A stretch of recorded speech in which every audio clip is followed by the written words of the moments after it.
తెలుగు రాష్ట్రాల్లో వర్షాలు విస్తారంగా కురుస్తున్నాయి. దీని ఫలితంగా వాగులు, వంకలు ఉధృతంగా ప్రవహిస్తున్నాయి. ఎగువ ప్రాంతాల్లో ఇటీవల కురిసిన భారీ వర్షాలకు ఇరు తెలుగు రాష్ట్రాల్లోని నీటి ప్రాజెక్టులకు భారీగా వరద నీరు వచ్చి చేరింది. ప్రాజెక్టులు జలకలను సంతరించుకోవడంతో గేట్లు ఎత్తి దిగువకు నీటిని విడుదల చేస్తున్నారు. వరద నీటితో కృష్ణా, గోదావరి నదులు ఉరకలెత్తుతూ సముద్రంలో కలుస్తున్నాయి. వారం రోజుల క్రితం ధవళేశ్వరం నుంచి 10 లక్షల క్యూసెక్కులకు పైగా గోదావరి వరద నీరు, ప్రకాశం బ్యారేజీ నుంచి సుమారు 5 లక్షల క్యూసెక్కులకు పైగా కృష్ణానది వరద నీరు సముద్రంలో కలిసింది.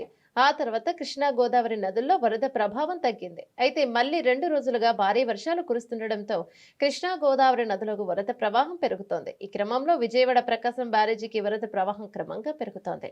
ప్రస్తుతం బ్యారేజీలో 3,13 రిపీట్ ప్రస్తుతం బ్యారేజీలో 3,13,354 క్యూసెక్కుల నీరు వచ్చి చేరుతున్నట్లు అధికారులు తెలిపారు. దీంతో 69 గేట్లను పూర్తిగా ఎత్తి అంతే మొత్తం నీటిని కృష్ణానదిలోకి దిగువ దిశగా విడుదల చేస్తున్నారు.